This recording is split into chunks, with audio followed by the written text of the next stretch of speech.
the air and sea search was scaled down, with few signs of debris and fewer traces of life. Hopes of finding anyone alive were officially described as slim. Poor visibility didn't help. But a boy floating on driftwood was found by fishermen, the 27th survivor.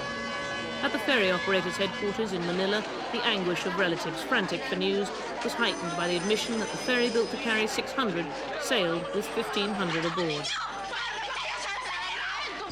A Marine Board of Inquiry will begin work next Monday. It will review regulations which make it unnecessary for ships docking in Manila to register the number of passengers they carry. Many of those rescued are being treated for burns at Manila Central Hospital. Injuries caused by oil which ignited after the tanker hit the Dona Paz amidships.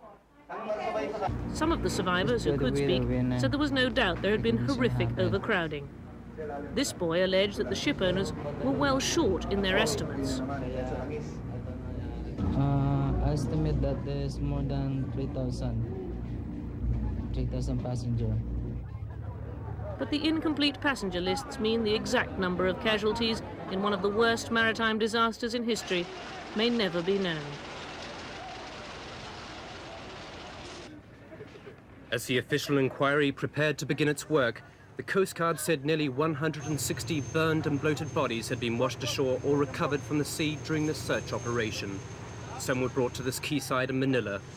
Angry relatives had been maintaining a vigil at the offices of the Sulpicio Lines, the owners of the ferry which had collided with the tanker and which was alleged to have been seriously overcrowded.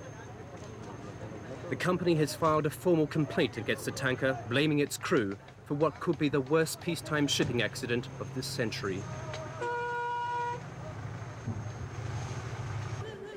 Meanwhile, a memorial service was held in Manila for the victims, some of the congregation clearly overcome with emotion. To the grief of these people has been added frustration over the difficulty in establishing just who was on the ferry and in identifying many of the badly decomposed bodies.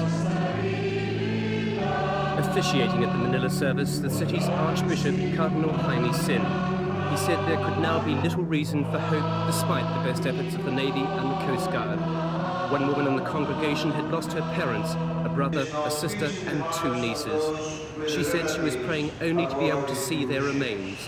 The last hope for many of these devout Catholics is that their missing relatives might be afforded a decent burial. But for most victims, their grave will inevitably be the sea.